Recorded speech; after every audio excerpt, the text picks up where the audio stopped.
नमस्कार भक्तों, शुभ लाभ भक्ति चैनल पर आप सभी का हार्दिक स्वागत है।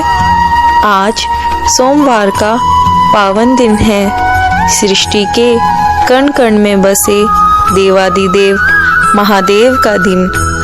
प्रिय दर्शकों, शिव पुराण और प्राचीन कथाओं में बताया गया है कि जो भी भक्त सच्चे मन से सोमवार के व्रत की इस पावन कथा को सुन लेता है, उसके जीवन से बड़ी गरीबी, दुख और दरिद्रता सदा के लिए मिट जाती है।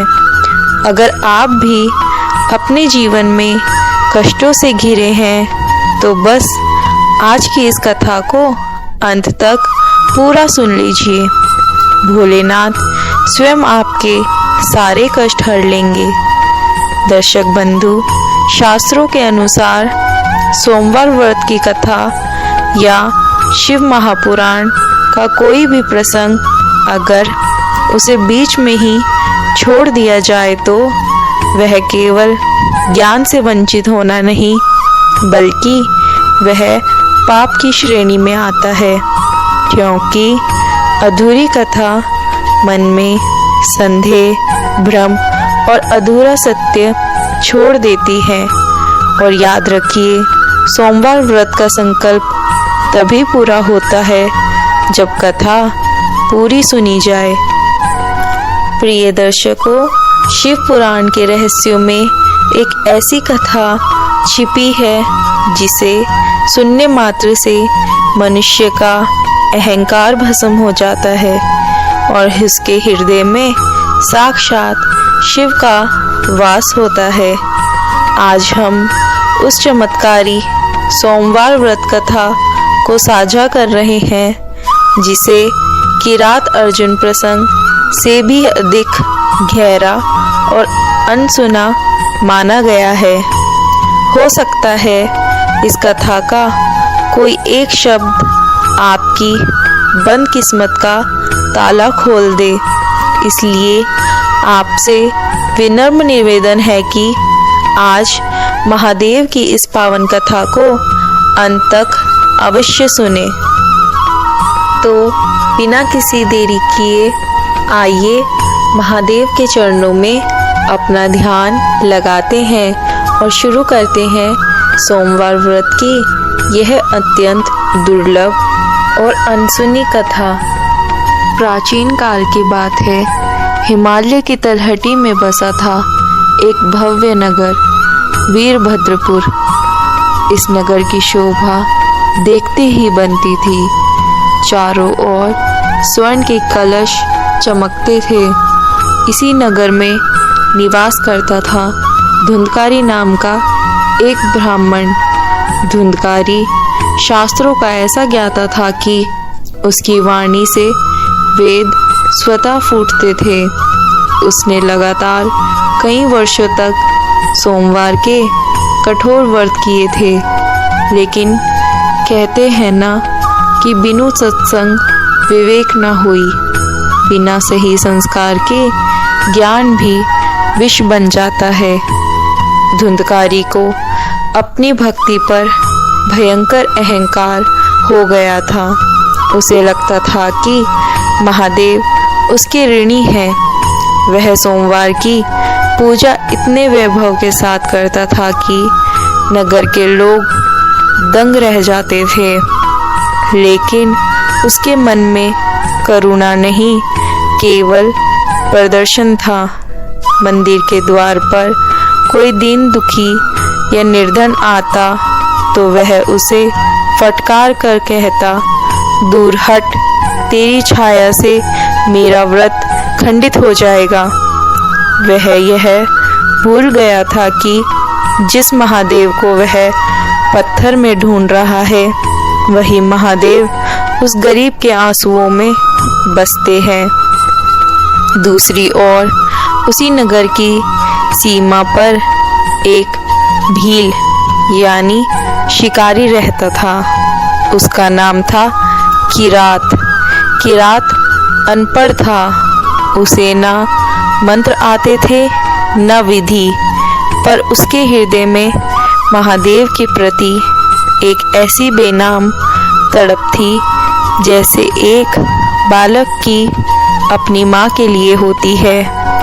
वह सोमवार को कुछ नहीं खाता था, बस दूर से मंदिर के शिखर को देखकर रोता था और कहता था, हे नीलकंठ, मैं अपवित्र हूँ पर आप तो सबके हैं। एक सोमवार की रात धुंधकारी ने एक बहुत बड़ा अनुष्ठान रखा। उसने अपनी श्रेष्ठता दिखाने के लिए पूरे नगर को बुलाया। उसी समय महादेव ने अपनी माया रची। स्वयं महादेव एक भयानक मेले कुचेले शिकारी का रूप धारण कर धुंधकारी की सभा में पहुंच गए। उनके कंधे पर एक मृग था और शरीर से पसीने की गंध आ रही थी। धुंधकारी ने जैसे ही उस शिकारी को देखा, उसका चेहरा क्रोध से लाल हो गया। उसने चिल्लाकर कहा, आप पवित्र शिकारी, तेरी हिम्मत कैसे हुई मेरी वेदी के पास आने की? सैनिकों, इसे धक्के मारकर बाहर निकालो। तब उस शिकारी रूपी महादेव ने अट्टहास किया। वह हंसी ऐसी थी जैसे बिजली कड़की हो। शिकारी बोला, पंडित जी, आप पत्थर को दूध पिला रहे हैं और सामने खड़े इस जीव को धुतकार रहे हैं। सुना है आपका सोमवार का व्रत बहुत ऊंचा है, तो चलिए आज परीक्षा हो जाए। उसने कहा, पहाड़ी के उस पार एक ऐसी खाई है जिसका अंत कोई नहीं जानता। कहते हैं वहाँ साक्षात शिव का वास है। जो वहाँ से छलांग लगाएगा, महादेव उसे अपनी गोद में थाम लेंगे। क्या आप में साहस है? पूरे नगर में सन्नाटा छा गया। धुंधकारी का अहंकार उसे उकसाने लगा। उसने सोचा, मैं इतना बड़ा भक्त हूँ, महादेव मुझे कैसे गिरने देंगे? पर भीतर ही भीतर वह मौत से डर रहा था। पूरी भीड़ पहाड़ी की चोटी पर पहुंची। नीचे हजारों फीट गहरा अंधकार था। शिकारी ने धुंधकारी की ओर देखा और कहा, पंडित जी, पहले आप या पहले मैं? धुंधकारी के पैर कांपने लगे। उसने पीछे हटते हुए कहा, यह मूर्खता है, आत्महत्या है। तभी उस शिकारी ने अपनी आंखें बंद की। उसके मुख से एक गूंज निकली, हर हर महादेव, और उसने उस गहरी खाई में छलांग लगा दी। धुंधकारी और नगर के लोग चिल्ला उठे। सबको लगा कि वह शिकारी पत्थरों पर गिरकर चकनाचूर हो गया होगा। लेकिन तभी उस अंधेरी खाई से एक ऐसी नीली रोशनी फूटी कि सूरज की चमक भी फीकी पड़ गई। धुंधकारी ने देखा कि वह शिकारी हवा में स्थिर खड़ा है और स्वयं भगवान शिव अपने चतुर्भुज रूप में जटाओं में गंगा और मस्तक पर चंद्रमा सजाए उसे अपनी भुजाओं में थामे हुए हैं। नंदी महाराज की हुंकार से दिशाएं गूंज उठी। धुंधकारी यह देखकर पत्थर जैसा जड़ हो गया।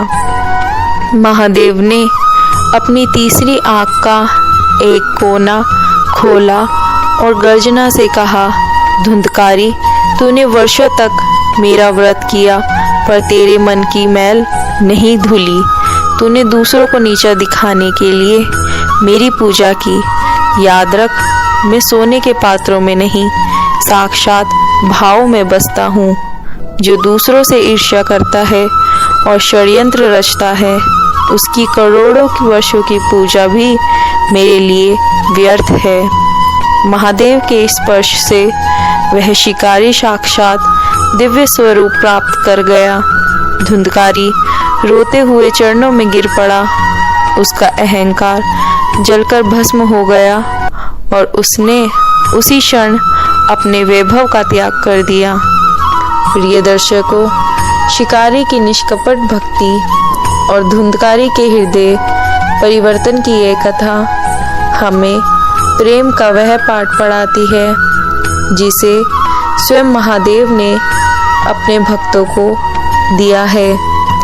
इस कथा से हमें यह अनमोल सीख मिलती है कि भक्ति का असली रूप बाहरी दिखावा नहीं बल्कि हमारे भीतर की निर्मलता है।